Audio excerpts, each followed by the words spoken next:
Good morning, my fellow Americans, and welcome into What's Going On in California. And today is March 21st, 2021. And once again, we are joined by our good friend, U.S. Navy veteran Ray McChesney. What's going on, Ray Mac? Another wonderful day in sunny California. How about yourself? Same here, man. Orange County looking good. So is San Bernardino, huh? Oh, yeah, nice and clear today. Beautiful, man. Glad to hear it. So today, Ray, I want to focus on the water and energy crisis that we continue to have in California. So, folks, before we get to what Ray Mac has to add here, I just want to start out with some quick facts. So let's get started on this. We have the highest and lowest points of the contiguous United States here in California, the highest point being Mount Whitney and the lowest point being Death Valley. The Klamath Mountains are in the most northern part of the state. Along the Pacific Ocean is the northern and southern coast ranges, the Transverse Ranges, the Peninsula Ranges, the Sierra Nevada. We've also got the Mojave Desert, the Colorado Desert, and of course the Central Valley, which characterizes the interior of the state, and it happens to be about 450 miles long. 30% of California's water comes from snowpack. That supplies a lot of the Central Valley with their water. The Sacramento River is the largest source of fresh water. It receives about 2/3 of Northern California's precipitation. So anyway, the Sacramento River and the San Joaquin River eventually join and flow through the Carquinez Strait into the Bay of San Pablo, which is located in San Francisco. And the river's delta here is an important source of freshwater withdrawal for the entire state. The Central Valley Project uses a series of dams and artificial canals to divert both rivers to supply the entire Central Valley. And Ray Mac, this is where I want you to come in because we've talked before about the smelt. Your thoughts? Yeah, well, the smelt is really putting a impact on the fisheries in California. One of the hardest hit is the salmon run. Due to the fact that the water flow is being navigated towards different areas and or just being flushed out to the delta, it's really putting an impact on the way of California is living and agriculture and everything else due to a fish that's almost extinct.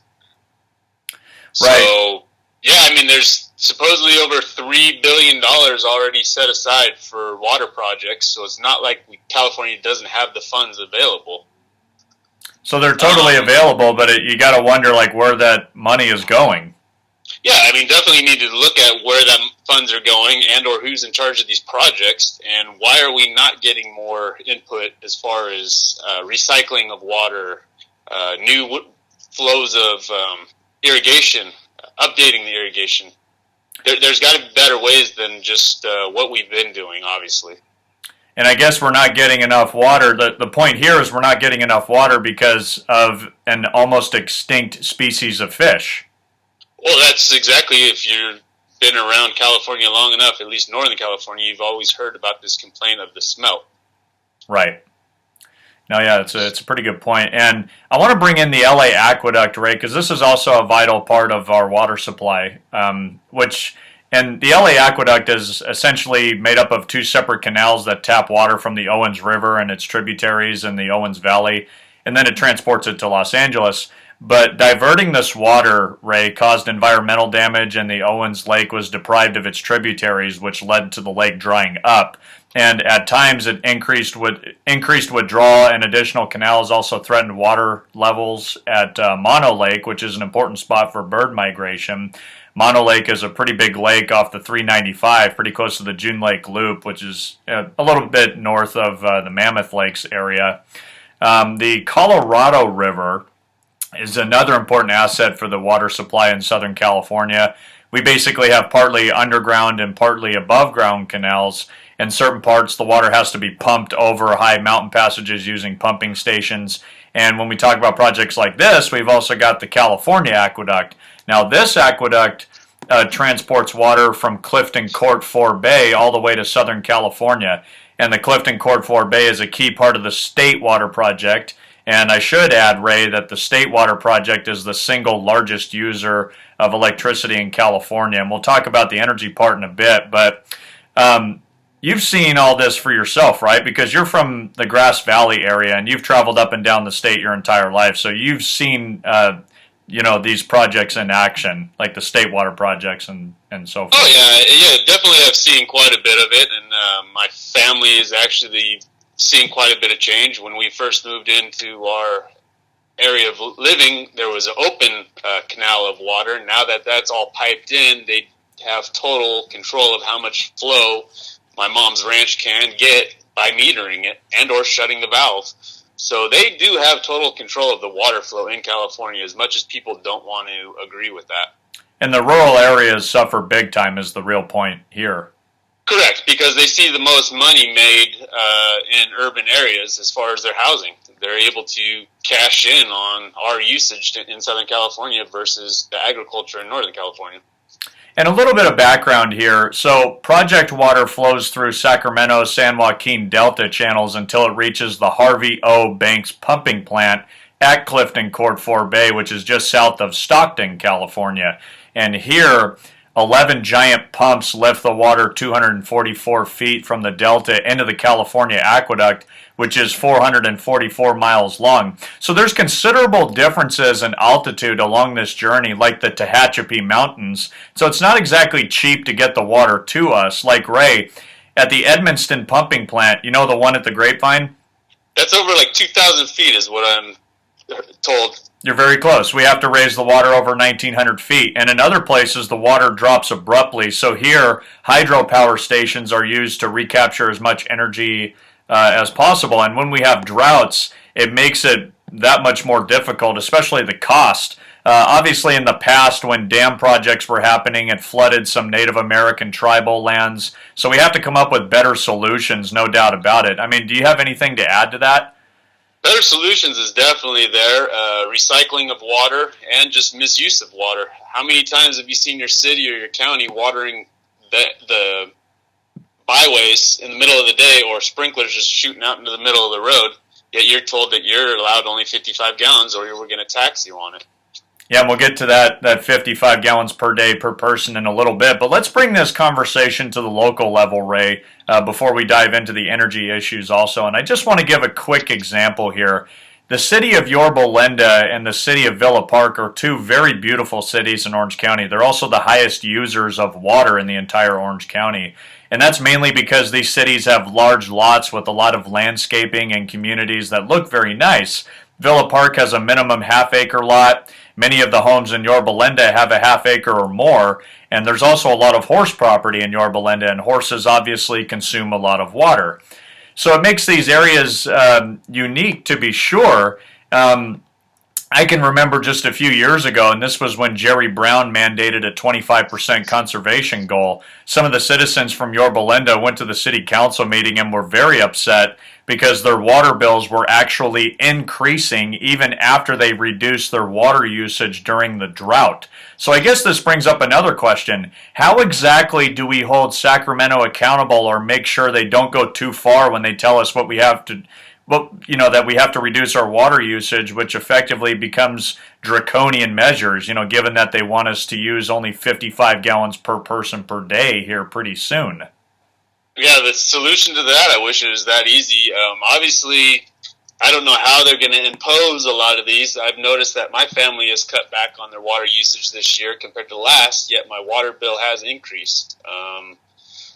So as far as most people doing their due diligence, I've cut my backyard completely out of the watering table. I no longer have a backyard due to the fact of the cost of the water. So I'm doing my part of it, yet it seems like the companies, the water districts, are just taxing us even more. So I think there's your answer, possibly. And it was funny, I was doing a little research last night, and I saw that the older the toilet, the more water it uses. Matter of fact, I saw that toilets built before 1982 use anywhere between 5 to 7 gallons per flush, but the ones now are designed to use only about 1.6 gallons per flush. And of course, when we take showers, wash the dishes, and wash our clothes in the washer, this runs up the cost. 55 gallons a day won't cut it for anyone, Ray. I don't care what they say. People need to stand up to this and say no. Oh, definitely. Most of us do take for granted of what we actually use as far as water, but how many of us has actually stepped into one of these new water-free facilities and try and gag your way through using the urinals? I honestly don't believe that cutting water out of our life is going to improve any type of change for us for the better. Right. We'll move on to energy. We know that not too long ago, our moron governor, Gavin Newsom, made the announcement by 2035 he wants to have all electric vehicles in the whole state of California. Yet we've had rolling blackouts going on throughout most of the state for pretty much the entire time he's been in office. And Ray, this is mainly caused from the fact that we're simply not producing enough energy as the sun goes down.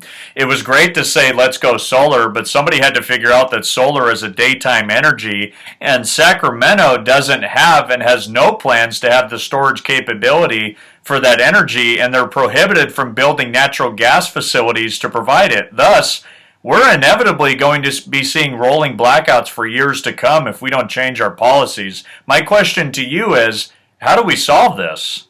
Well, once again, I think our companies of electric providers, Edison and PG&E being the largest, need to start sharing the profits towards the infrastructure of what they're giving their people, their utility services. What we're paying for is not representing what we are being charged. We're definitely being overcharged for having our homes rolling out of blackouts. It's 2021. Why are we having third world problems? It does not make any sense to me whatsoever. Right, and when you have these so-called environmentalists doing they're in charge of the energy policies here in California, and that's certainly no help to this because they're not environmentalists to say the least. No, not at all. And I mean, as far as line keep for the guys up north, PG&E, a lot of them, they run into problems with property owners not wanting the utility companies to come on their lands and clear the lines. It comes back to working together instead of working against each other, and just coming to a medium that'll work and sustain for the people for the better instead of pointing fingers at each other. You can throw as much money at any problem you want, but it will never obviously find the correct solution. And the homeless crisis is a perfect example of that. The more money you throw at it doesn't mean anything. It's not just going to solve the problem just because you throw a few bucks at it. No, I mean, if you throw out birdseed and then you complain about the pigeons showing up, why did you throw the birdseed out? Same with feeding stray dogs. You feed a stray dog, but then you complain about the damage he does instead of taking the dog in and trying showing it a better life. You just can't do it. It doesn't work in any situation. Exactly. The more bird seed that you throw out there, the more bird poop that's going to show up at that spot. Yeah, you're definitely going to end up falling into more problems than answers. That's correct. And this is a very important conversation that we need to have as Californians, Ray, because it just seems like the more that time goes on, the more control that they're trying to just thrust upon everybody. It's like they just want to take over every aspect of your life, and we just have to put a stop to it as taxpayers. We pay a lot of taxes here in the state of California, and it's time to hold these people accountable. We can't have this total control because nothing's going to be able to function properly eventually. No, definitely. I mean, the names that we see in our state capital are the same names that I've been seeing all my life while living in California for 45 years. We definitely got to get the bloodline out of there. We got to get new blood in there. We need to get new ideas going. That's a very important point. It's the only way to turn our state around is to get young, fresh ideas in there. And we need the youth to stand up and actually take control instead of waiting for something to happen. Couldn't have said it better myself, buddy. Well, thanks a lot, Ray, because, again, this is what we need to be discussing here, so it was very important for you to come on today and have everybody hear that. Yeah, I appreciate taking the time, and anything you need, I'm more than happy to help out our community, but especially our state. We definitely need to get our state back on the right track, and a lot of us need to get back to work. And it all starts at the local level. Yes, sir. Thanks a lot, Ray, and thanks to you, the viewers out there. I really appreciate you watching my podcast today once again, and we will see you all next time. Make sure to subscribe or don't as well. God bless, take care, and I'll see you all next time.